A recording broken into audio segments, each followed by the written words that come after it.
আজ আমি আপনাদের একটা কাহিনী শোনাবো। এটা হলো একটা বিশাল আকার বটগাছের এবং একটি নিম গাছের গল্প। এই নিম গাছটা সেই বটগাছের কাছেই অবস্থিত ছিল।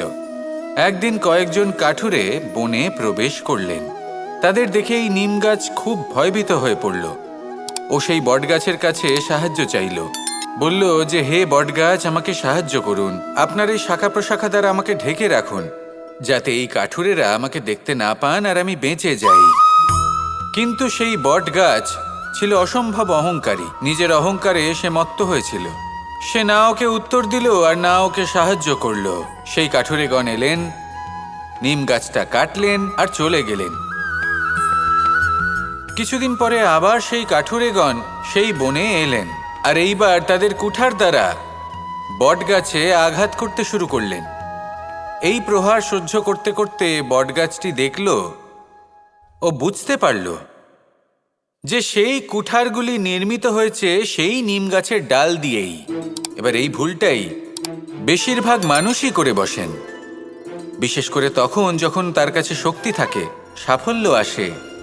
নিজের অহংকারে মত্ত হয়ে দুর্বল ব্যক্তিকে আঘাত করে, তাদের কষ্ট দেয়। কখনো এটা ভাবে না যে ভবিষ্যতে এরাই তাদের পতনের কারণ হতে পারে। তাই যদি আপনার কাছে শক্তি থাকে আর আপনি সাফল্য লাভ করতে থাকেন, তাহলে নিজেকে শান্ত করুন এবং এই অহংকারকে ত্যাগ করুন। যদি কেউ দুর্বল হয়, তাহলে তাকে আঘাত করবেন না, তাকে কষ্ট দেবেন না, বরং তাকে সাহায্য করুন, পারলে তাকে রক্ষা করুন। আসুন আর আমার সাথে ভালোবেসে বলুন, রাধা।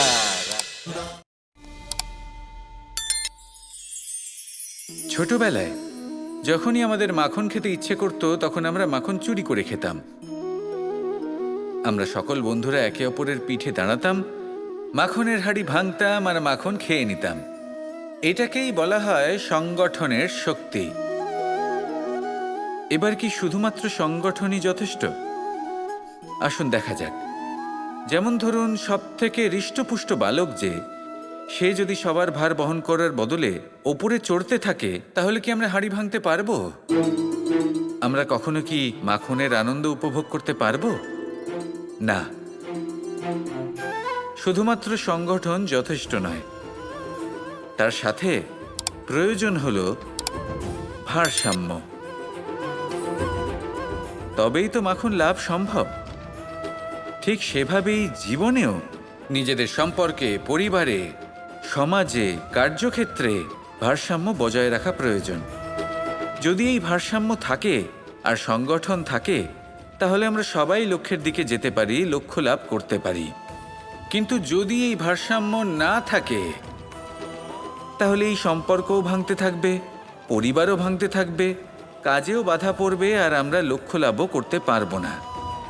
তাই সংগঠনের সাথে থাকুন, ভারসাম্য বজায় রাখুন আর আমার সাথে ভালোবেসে বলুন, রাধা রাধা।